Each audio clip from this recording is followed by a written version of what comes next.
Okay, today we are going to learn about compound interest and exponential growth. So let's go ahead and look at the next slide. Our formula we need. Compound interest, here's the formula.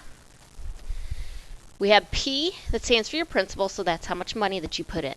1 plus R, which is your interest rate. Please make sure that you change your interest rate to a decimal. Then we have over N, which is your number of times compounded a year. And you'll see that back up in your exponent up in here. And then also T. So T is how many years that it's been in there. So you need to remember, if we're talking about compounded a year, if we're talking monthly, that's going to equal 12 times. If we're talking semi-annually, then that's going to equal 2 times. If we have quarterly, then that's going to equal 4 times. If we have semi-monthly,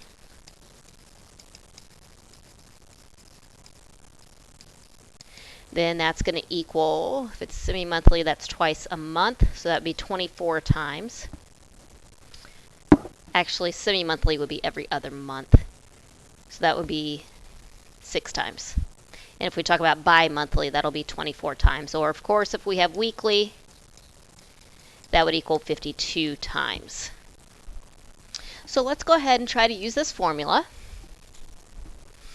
So we have, suppose you have $250 to invest. The bank near your home pays 8.2% semi-annually, and the bank near school pays 8% compounded quarterly. In which account should you invest your money?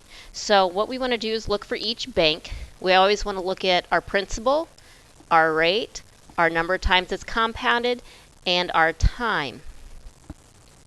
That is supposed to be a T here. Okay, so our principal in this case is how much money we put in, so it doesn't matter which bank. It's going to be $250 each time. Our rate, if we talk about the first bank, remember when you change your percent to a decimal, you move your decimal 2 times, so it's not going to be 0.82, but it's going to be 0.082. For the first one, if we're talking semi-annually, that's going to be 2 times. And then our time, if we're talking about, we're going to go ahead and look at, since it doesn't tell me a specific time, just what it's going to be after 1 year. So when we plug it in, you're going to take 250 times 1 plus your interest rate, which is 0.082, divided by your N to the N times T, which in this case would be 1. Please remember your order of operations. You need to do what's inside the parentheses first, so we need to take that 0.082 divided by 2, and then we're going to go ahead and add it to 1, so it would be 250 times 1.041, because I added in that 1, and the exponent would turn into a 2, because 2 times 1 is 2. Next thing in your order of operations is you have to do your exponent. So in your calculator, you need to put 1.041, and you need to square it. And so that would be 250 times 1.08, we'll round it to 0.84, and then multiply that times your 250. Now what I suggest when you do the decimal that's inside parentheses, since your calculator is going to hold all those numbers, I would go ahead and leave that entire strand so we have it to the exact penny, and just once I square the 1.041, multiply it to 250. So after 1 year, in the first account, I have $270.92. So I want to look at the second account. It looks like the second time, what changes is your percent and how many times it's compounded. So my principal is still 250. My rate is now 0.08. My number of times compounded, since it's quarterly, would be 4. And still my time is going to be 1. So it's going to look very similar to the first time. 250 times 1 plus 0.08 all over 2. Sorry, in this case 4, because compounded quarterly, and then 4 times 1. So we're going to see if this makes a difference. So we still do what is inside the parentheses. So 0.08 divided by 4 would give us 0.02. Add the 1, so be 1.02. Then 4 times 1 for the exponent would be 4. Now remember, I need to take that 1.02 to the exponent of 4, so you need to make sure and find your exponent button. So it'll be 250 times 1.2155. And then I multiply that to 250. So it'll be $303.88. So it looks like the one that would have the more money, even after the first year, would be that second bank account. So let's go on and take a look at these in graphing. So we're talking about exponential growth and exponential decay.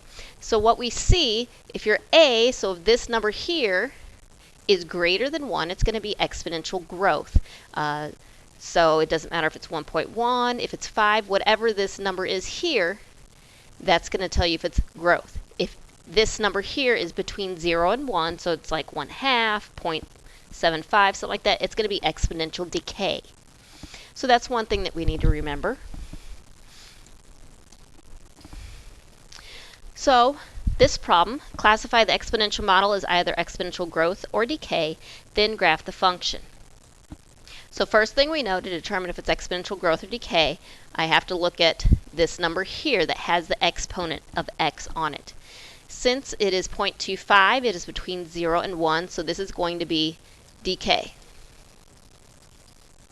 Now, how are we going to graph this? If you notice, I have an XY table up here, so this is how we started graphing most of our equations. So we're going to start by plugging in our normal, just like a line, -2, -1, 0, 1, and 2.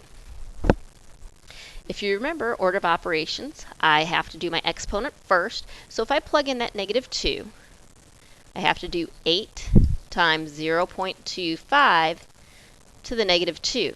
Now, for those of you that like to do work in your head, if you remember, 0.25 is the same as 1/4. So we've talked about how to do negative exponents. Remember, negative means the reciprocal. So the reciprocal of 1/4 would be 4. So basically, I'm squaring 4. I have to do that first, which is 16. Then I multiply that to 8, which gives me 128. So my first point would be -2, 128.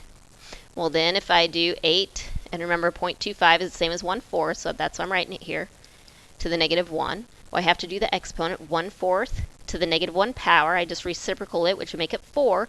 So it's the same as 8 times 4, which would give me 32. If I plug in 0, 8 times 1/4 to the 0 power.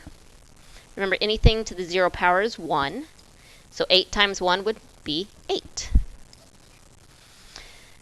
So then I go on, 8 times 1/4 to the first power. So 1/4 to the first power would be 1/4. 8 times 1/4 would be 2. Then 8 times 1/4 squared. 1/4 squared would be 1/16. So 8 times 1/16 would be 1/2. Now, being that 128 is so large, I obviously cannot graph that point. So I'm going to go to the first point that I can graph, which would be this one, the 0, 8. So over 0, up 8, put my first dot. Then over 1, up 2. Then over 2, up 1/2. Now what I want to talk about before I connect these dots. If I went on to 3, that's not changing my answer to negative. So what's going to happen is we're going to learn about this line called an asymptote. None of my answers are going to be negative. So we're going to have this horizontal line that my graph is never going to cross. So in this case, it's never going to turn negative.